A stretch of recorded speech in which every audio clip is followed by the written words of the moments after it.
"Hey, you can't bring that mutt in here. This is a bank, not a dog park." The sharp, rude voice cut through the quiet hum of the bank lobby. Sergeant David Riley, a man who had seen more of the world's harshness than most, paused. His hand rested gently on the harness of Max, his golden retriever service dog.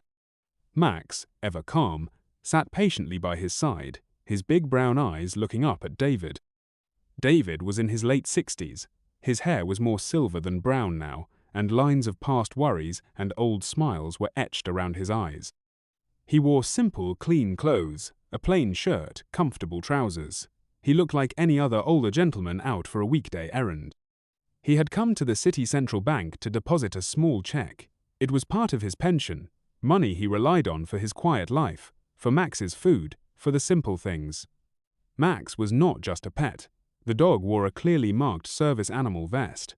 Max was his lifeline, trained to help with the invisible wounds David carried from his years of service. Wounds that didn't show on the outside but were very real on the inside. David turned towards the voice. A young security guard, barely out of his teens, puffed out his chest. His uniform seemed a size too big, but his attitude filled it completely. His name tag read Kevin. "Excuse me?" David said, his voice polite, though a familiar weariness settled in his heart. He had faced this before. Kevin jabbed a thumb towards Max. "The dog. No dogs allowed. Bank policy, health codes, whatever. Get it out." David kept his voice even. "He's a service animal. He's allowed by law to accompany me." Kevin scoffed, a smirk playing on his lips. "Oh really? Everyone says that. Got a yappy little purse dog. Suddenly it's a service animal. He doesn't look like a service dog for a blind guy." David felt a flash of frustration, but pushed it down. Arguing loudly wouldn't help. "He's a medical service animal. I have his identification, and he's wearing his vest." He gestured to Max's clearly marked vest. "Vests can be bought online. Papers can be faked," Kevin said, his voice rising, drawing stares from other customers in line and tellers behind the counter. "I know the tricks. You're not pulling a fast one on me." David felt the heat rise in his cheeks, not from anger, but from the familiar sting of public embarrassment, of being disbelieved, of having to justify his needs over and over. Max let out a soft whine, nudging his head against David's leg, sensing his handler's distress. "Sir," David tried again, "I assure you, he is a fully trained and certified service animal. If you'd like to see his documentation." Kevin waved a dismissive hand. "I don't need to see your fake papers. The rule is no dogs. So, are you going to take the mutt out, or do I have to call for backup to remove you both?" He placed a hand self-importantly on his radio. The other customers were now openly watching. Some looked annoyed at the hold-up, others sympathetic, but no one spoke up. David felt a deep sigh build inside him. He was tired. Tired of fighting these small, unnecessary battles. If you've ever been unfairly judged by someone who didn't know your story, type "I understand" in the comments below. He could leave. He could find another bank, another day. But why should he? He had done nothing wrong. Max was essential to his well-being. And what about the next veteran, the next person with a disability, who might face this same guard, this same ignorance? David thought for a moment. He looked at Kevin, who was now preening slightly under the attention he had created. Then, David remembered something. A small, worn business card tucked into a special flap in his old leather wallet, a promise made years ago by a man he respected deeply. "If you ever need anything, Sergeant Riley," General Thompson had said, his voice firm but kind, "anything at all, you call this number, day or night." David had never used it. He wasn't one to ask for favors. But this felt different. This was about respect, about dignity. He took a step back from the confrontational guard. "All right," David said quietly. He reached into his pocket, pulled out his old, reliable cell phone, and then his wallet. He carefully extracted the card. Kevin watched him, a sneer on his face. "Who you calling? Your mummy? The dog pound?" David ignored him. He dialed the number. It rang twice. Thompson, a gruff but familiar voice answered on the other end. "General Thompson, sir," David said, his voice steady. "It's Sergeant David Riley." There was a brief pause, then recognition. "Riley.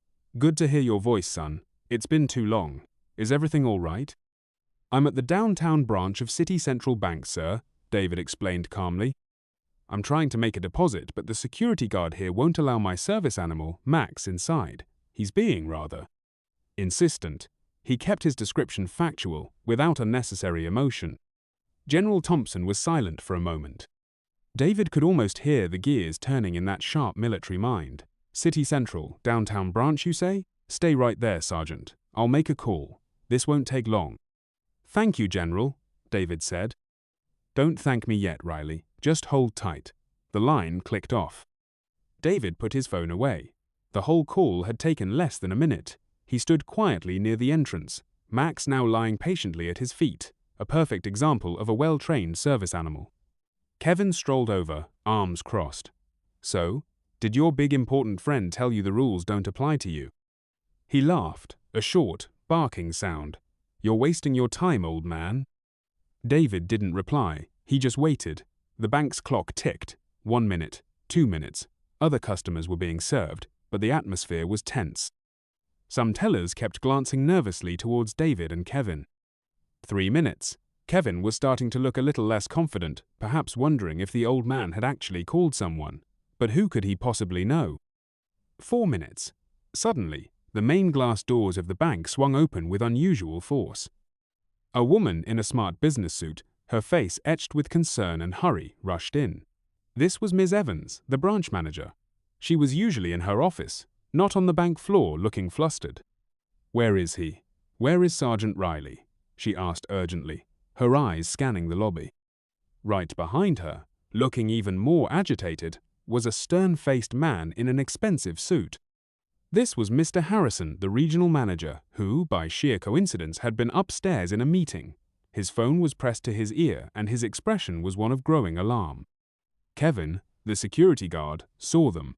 His smirk vanished. His face went pale. He uncrossed his arms and stood up straighter, suddenly looking like a child caught doing something very wrong. Miss Evans spotted David. Sergeant Riley? She asked, hurrying towards him, her voice full of apology before she even reached him. I am so sorry. Is this your service animal? She asked, looking at Max, who thumped his tail once. Kevin started to stammer. Ma'am, he was trying to bring a dog in, I told him. Mr. Harrison, the regional manager, snapped his phone shut. His face was grim. He looked from Kevin to David, and then back to Kevin with a look that could freeze fire. I just got off the phone with General Thompson's office, he said, his voice dangerously low. General Thompson, as in chairman of the board for Thompson Industries, one of this bank's largest commercial clients, and a highly respected military figure. Kevin's jaw dropped. He looked at David with wide, disbelieving eyes, as if seeing him for the first time. This quiet, unassuming old man, connected to someone like that? Sergeant Riley, Mr. Harrison said, turning to David, his tone now dripping with deference and concern. Please, accept our most profound apologies for this. This unacceptable incident. There is no excuse for the treatment you've received. Ms. Evans, the branch manager, wrung her hands. Absolutely no excuse, Sergeant. This is not how City Central Bank operates. We value all our customers, especially our veterans. Her voice was sincere, her eyes filled with genuine regret. If you believe a sincere apology can make a difference, type apology accepted below. David simply nodded. Thank you, he said. He wasn't looking for groveling, just understanding and a resolution. Kevin, Mr. Harrison said, his voice like ice. Your badge, now. You are suspended pending a full investigation. Report to Human Resources in the morning. Though frankly, I don't see a positive outcome for you here. Kevin fumbled with his badge, his hands shaking. He handed it over, his earlier arrogance completely gone, replaced by a look of dawning horror. He had picked on the wrong person, so very wrong. Please, Sergeant Riley, Miss Blank.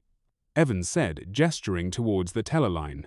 Allow me to personally handle your transaction, or perhaps you'd prefer my office for more privacy. She offered a warm smile. And of course, water for Max. The teller line is fine, David said. He just wanted to finish his errand. Ms. Evans herself escorted David to an open teller window, ensuring his deposit was handled swiftly and with utmost courtesy. Max sat patiently by his side, occasionally looking up at David as if to check if he was okay. While David was at the counter, Mr. Harrison was on his phone again, speaking in hushed, urgent tones. He kept glancing at David with a mixture of respect and continued alarm. He was likely reporting upwards and ensuring damage control was in full swing. The entire incident, from Kevin's first rude words to the manager's arrival, had taken just about 8 minutes. Once his deposit was complete, David thanked the teller and Ms. Evans. Sergeant Riley. Mr. Harrison stepped forward again. On behalf of City Central Bank, I want to assure you that this will be a learning moment for our entire organization. We will be implementing immediate, mandatory retraining on ADA compliance, service animal protocols, and veteran sensitivity across all branches. Your experience today, while deeply regrettable, will lead to positive change.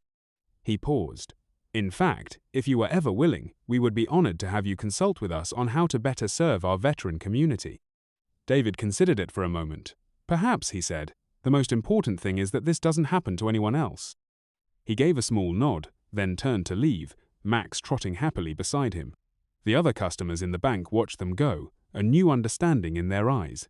They had witnessed something important. Kevin was being quietly but firmly escorted towards a back office, his career at the bank clearly over. The whispers had already started among the staff.